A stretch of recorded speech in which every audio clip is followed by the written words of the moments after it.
Marcus Kane wiped the grease from his hands as he stepped out of the engineering bay of Nexus Station. The artificial lights hummed overhead, casting harsh shadows across the metal corridors, where traders, miners, and travelers from dozens of worlds mingled in the endless bustle of space commerce. He had been working double shifts for weeks, repairing damaged ships and maintaining the station's life support systems. His back ached and his stomach growled, reminding him he had skipped lunch again. The cantina would be closing soon, but maybe he could grab something quick before heading to his cramped quarters.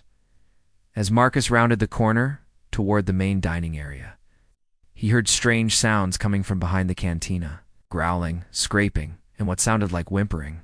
Curious, despite his exhaustion, he followed the narrow service corridor that led to the waste disposal area. What he found there made him stop cold. Crouched beside an overturned garbage container was a figure that barely looked sentient. Covered in dirt and wearing tattered rags, it appeared to be some kind of alien creature feeding on discarded food scraps. Matted hair hung in dark tangles, obscuring most of its face. When it sensed his presence, it looked up with startling violet eyes that seemed to glow in the dim light. The creature hissed and backed away, clutching a piece of moldy bread to its chest. Marcus could see now that it was female, with delicate bone structure beneath the grime and evidence of humanoid features.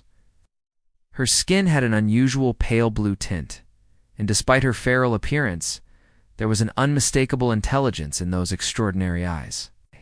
"It's okay," Marcus said softly, raising his hands to show he meant no harm. "I'm not going to hurt you." The alien girl crouched lower, ready to flee or fight. Her breathing was rapid and shallow, like a cornered animal. Marcus noticed old scars on her exposed arms and what appeared to be recent injuries that hadn't healed properly. Something in her desperate situation touched a deep part of Marcus's heart. Perhaps it was the way she protected that scrap of bread as if it were precious, or maybe it was the haunting beauty he glimpsed beneath her terrible condition. Whatever the reason, he found himself slowly reaching into his jacket pocket. "Here," he said gently, pulling out his own ration bar. "This is better than whatever you found in there." He placed the sealed package on the ground between them and stepped back several paces. The girl's violet eyes darted between his face and the offering, clearly torn between hunger and fear. After several tense moments, she darted forward, grabbed the ration bar, and retreated to her corner as she tore open the package with trembling fingers. Marcus got his first clear look at her face. Beneath the dirt and tangled hair, she was stunningly beautiful in an ethereal, otherworldly way. "What's your name?" he asked quietly. She paused in her eating and studied him carefully, before whispering in a voice like broken glass, "Nira." Building. Trust for 3 weeks, Marcus found himself returning to that same spot behind the cantina every evening after his shift. Each time Nira was there, and each time he brought her food. Gradually, she began to expect his visits, no longer fleeing when she heard his footsteps. The transformation was subtle but unmistakable. She started cleaning herself with water from a broken pipe, and Marcus noticed her natural beauty emerging, like a flower blooming after a long winter. Her skin was actually a lovely pearl blue shade, and her hair, when somewhat clean, fell in soft waves of silver white. "Where did you come from, Nira?" Marcus asked one evening as she carefully ate the hot meal he had smuggled from the cantina. "Kitchen." She looked at him with those mesmerizing violet eyes, and for a moment he thought she wouldn't answer. Then, in her soft, melodic voice, she said, "Kepler 7, mining colony. Gone now." Marcus felt his heart clench. Kepler 7 had been destroyed in a pirate raid 2 years ago. The entire population had been assumed killed. Somehow, this fragile creature had survived and made her way here, probably as a stowaway on various ships. "You've been alone all this time?" he asked. Gently Nira nodded, then winced as she shifted position. Marcus noticed she was favoring her left side. "You're hurt," he observed, concerned. She tried to pull her ragged shirt closed, but not before he glimpsed angry red marks on her ribs. Someone had been rough with her recently. "Let me help," Marcus said, slowly reaching toward his tool belt, where he kept a basic first aid kit. I promise I won't hurt you." For the first time, Nira didn't retreat from his approach. She remained perfectly still as he gently cleaned and bandaged her wounds, though he could feel her trembling beneath his touch. Her skin was surprisingly soft and warm, and Marcus found himself intensely aware of her delicate beauty. "There," he said softly, securing the last bandage. "That should heal properly now." When he looked up, their faces were only inches apart. Nira's violet eyes were wide and searching, as if seeing him clearly for the first time. Slowly, hesitantly, she reached out and touched his cheek with trembling fingers. "Kind," she whispered. "You are kind, Marcus Kane." "Yes." Hearing his name spoken in her musical voice sent warmth spreading through his chest. Without thinking, he covered her hand with his own, marveling at how small and delicate her fingers were. They stayed like that for several heartbeats, connected in a moment of pure understanding.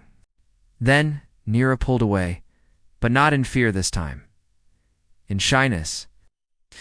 "Tomorrow," she said quietly. "You come again?" Marcus smiled. "Tomorrow and every day after that, if you want." For the first time since he had found her, Nira smiled back. The expression transformed her face completely, revealing the stunning woman hidden beneath her harsh circumstances. Marcus couldn't concentrate on his work the next day. Images of Nira's smile kept floating through his mind, along with the memory of her soft touch on his cheek. When his shift finally ended, he hurried to their usual meeting spot, but she wasn't there. Panic seized him. Had something happened to her? Had station security found her and thrown her in detention? He searched the surrounding areas frantically, calling her name softly. "Marcus," came a tentative voice from the shadows. He spun around to see Nira emerge. From a maintenance alcove, she looked different somehow, cleaner and more composed than he had ever seen her. "I thought you weren't coming," he said, relief flooding through him. "I was preparing," she said, a blush coloring her pearl blue cheeks. Marcus realized she had been making an effort to clean herself more thoroughly. Her hair, though still tangled, was obviously washed, and she had somehow managed to repair her clothing. The effect was startling. She looked less like a feral creature and more like what she truly was, a beautiful young woman. "Nira, you don't have to hide here anymore," Marcus said impulsively. "Come with me. I have quarters on level 7. You could have a real shower, clean clothes, a bed to sleep in." Fear flashed in her violet eyes. "Others will see. They will. Ask questions. Then we'll be careful," Marcus assured her. "I know the service corridors. No one has to know." After several moments of internal struggle, Nira nodded slowly. Sneaking her through the station was easier than Marcus had expected. Nira moved like a shadow, instinctively knowing which routes to take to avoid detection. When they finally reached his quarters, she stood in the doorway as if afraid to enter. "It's okay," Marcus said gently. "This is safe space. No one can hurt you here." Tentatively, Nira stepped inside. Marcus watched her take in his modest living space, the narrow bed, the small desk cluttered with technical manuals, the tiny kitchenette. To him, it was barely adequate. To her, it must have seemed luxurious. "Shower," he said, pointing toward the refresher unit. "Take as long as you want. I'll find you some clean clothes." When Nira emerged an hour later, Marcus nearly dropped the clothing he had been holding. With her hair clean and flowing in silver waves past her shoulders, and her pearl blue skin glowing with health, she was absolutely breathtaking. The simple oversized shirt he had given her somehow looked elegant on her graceful frame. "Better?" she asked shyly. "Beautiful," Marcus breathed, unable to look away. Nira ducked her head, but he caught her pleased smile. She moved closer to him, and Marcus caught the fresh scent of soap and something uniquely her own. "Thank you," she whispered, rising on her toes to press a soft kiss to his cheek. This time Marcus was the one trembling. The past revealed, living together in Marcus's small quarters created an intimacy that neither of them had expected. Nira proved to be intelligent and curious, asking endless questions about the station, about other worlds, about Marcus's work. In return, she began sharing fragments of her past. One evening, as they sat together on his narrow bed, sharing a meal, Marcus noticed Nira staring at the stars visible through his small viewport. "Do you miss it?" he asked softly. "Your homeworld." Nira's expression grew distant and pained. Every day, Kepler-7 was beautiful. Crystal mountains, silver trees, lakes that reflected 3 moons. Her voice broke slightly. "My family had a small farm. We grew luminous flowers that glowed at night." Marcus reached for her hand, intertwining their fingers. "What happened the day of the attack?" For a long moment, he thought she wouldn't answer. Then, in a voice barely above a whisper, she began to speak. "I was in the caves collecting mineral samples for my mother's research. She was a scientist, studying the unique properties of our world's crystals. When I came back, everything was burning. The raiders had taken everyone they could capture and killed the rest." Tears began flowing down her cheeks. "I hid in the caves for days, hoping someone would come back. No one ever did." Marcus pulled her closer, wrapping his arms around her trembling form. "How did you survive? How did you get off-world?" They stowed away on a cargo ship, Nira whispered against his chest. Then another and another. Always running, always hiding. Some people tried to help, but others, she shuddered, and Marcus felt rage building in his chest as he thought of what she might have endured. "You're safe now," he murmured, stroking her silver hair. "I won't let anyone hurt you again." Nira looked up at him with those incredible violet eyes, now bright with tears and something deeper. "Why do you care so much?" "I am nothing. Nobody." Marcus cupped her face gently in his hands. "You're everything," he said fiercely. "You're the strongest, most beautiful person I've ever known. You've survived hell and kept your kindness intact." "That's extraordinary." Something shifted in Nira's expression. Slowly, she reached up and traced her fingertips along his jawline. "Marcus," she breathed. Unable to resist any longer, Marcus leaned down and pressed his lips to hers. The kiss was gentle at first, tentative, but when Nira responded by melting into his arms, it deepened into something passionate and desperate. When they finally broke apart, both were breathing hard. "I love you," Marcus whispered against her forehead. "And I love you," Nira replied, her voice full of wonder as if she couldn't quite believe it herself. They held each other close as the artificial night cycle dimmed the lights, both knowing that whatever challenges lay ahead, they would face them together. Their peaceful life was shattered 3 days later when alarms began blaring throughout Nexus Station. Marcus jerked awake to find Nira sitting up in bed, her violet eyes wide with terror. She whispered. Marcus checked his console. "Pirate ships approaching. Everyone's supposed to report to emergency stations." But before he could move, his door chimed. Mechanical came a cold, mechanical voice. "Marcus Kane. We know you harbor the Kepler-7 survivor. Surrender her now, and no harm will come to station personnel." Nira went completely pale.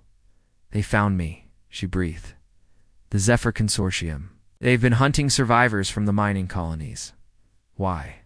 Marcus demanded, pulling on his clothes and checking his emergency kit.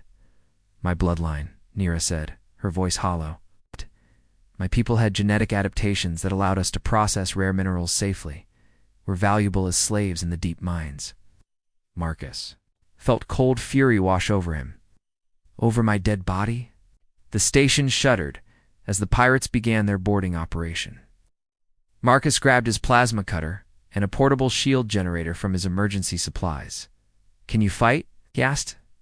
Nira, to his surprise. She nodded. "My father taught me." Before, ...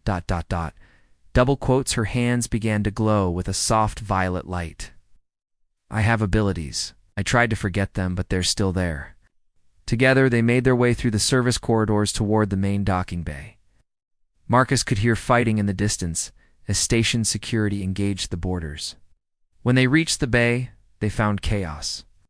Pirates in environmental suits were systematically searching the area, or one shouted, pointing at Nira, "The Kepler-7 prize." Nira stepped forward, and suddenly her entire body was surrounded by that violet radiance. When the first pirate fired his weapon at her, the energy bolt simply dissolved against her aura. "Impossible," the pirate leader snarled. The report said their powers were gone. You were wrong, Nira said, her voice now carrying harmonic overtones. That made the air itself vibrate. What followed was like nothing Marcus had ever seen. Nira moved like liquid light, her powers allowing her to deflect weapons, fire, and incapacitate enemies without killing them.